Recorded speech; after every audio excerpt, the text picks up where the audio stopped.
Após vários anos de trabalho e muita pesquisa, finalmente chegou a hora de lançar o livro Alagoas Colonial, Processos do Século XVIII.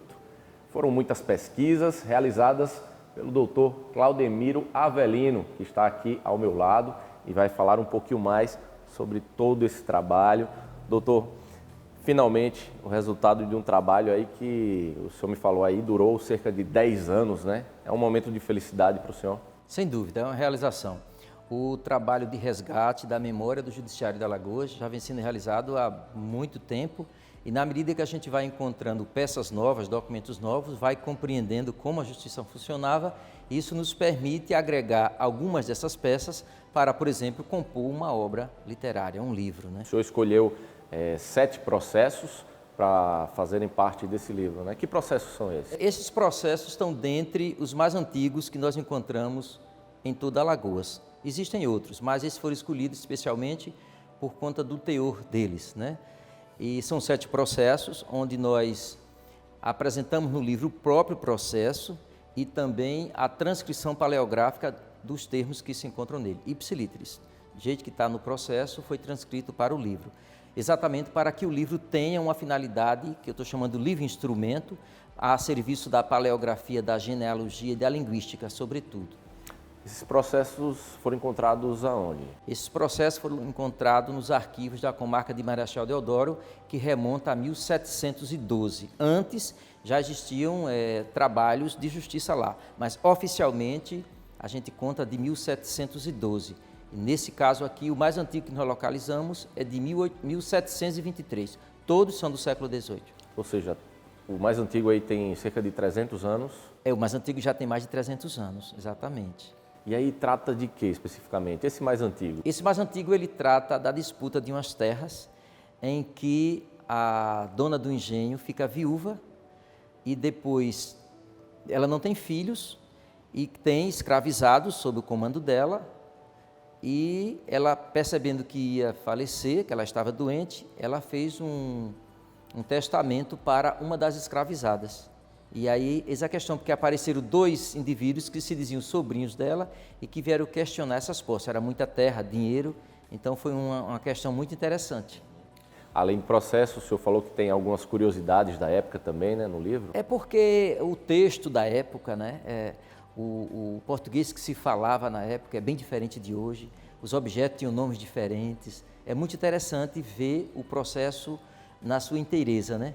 O linguajar da época, sobretudo, me chamou muita atenção e é por isso que a gente está trabalhando no sentido de que este livro seja um livro instrumento a serviço da paleografia, os professores de história que trabalham com paleografia. Qual a importância desse livro, doutor, para o Tribunal de Justiça de Alagoas?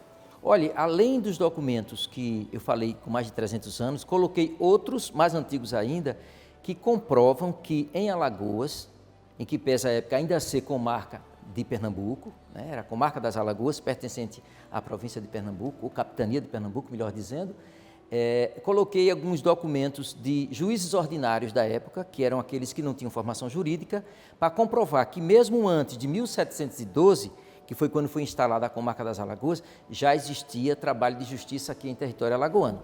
Então, além desses processos, coloquei também alguns documentos que comprovam isso. Doutor, esse aí seria o primeiro livro de uma coletânea? Quais as pretensões?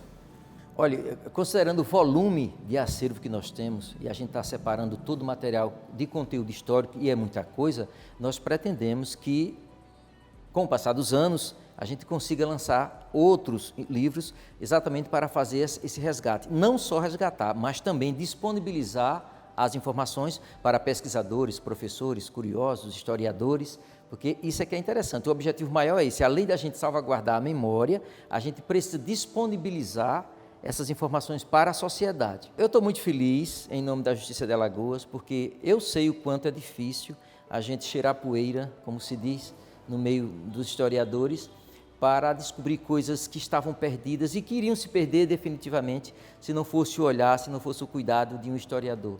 E nós estamos tendo esse trabalho. Então, para mim, realmente é muita alegria de estar com o projeto pronto, né? Houve a ideia, a gente primeiro localizou os documentos, restaurou os documentos, transcreveu os documentos, entendeu o que eles tinham para depois ir para a formação do livro. Então, um projeto que é concluído com a edição da obra em si, né? É como um filho, né? É um filho, não tem como não ser, né? Porque cada letrinha que está aqui a gente conhece como foi que ela entrou aí. Certeza. Doutor, quem quiser ter acesso ao livro, o que é que precisa fazer? Bom, ele vai ficar disponível aqui no Centro de Cultura e Memória do Poder Judiciário de Alagoas. No dia do lançamento, creio que o presidente vai autorizar a distribuição de alguns volumes para algumas pessoas. E também nós pretendemos que ele fique disponível no site para pesquisadores que queiram, da própria tela, fazer a leitura. Ok, parabéns aí pelo livro, sucesso. Alagoas está de parabéns, a Justiça de Alagoas está de parabéns.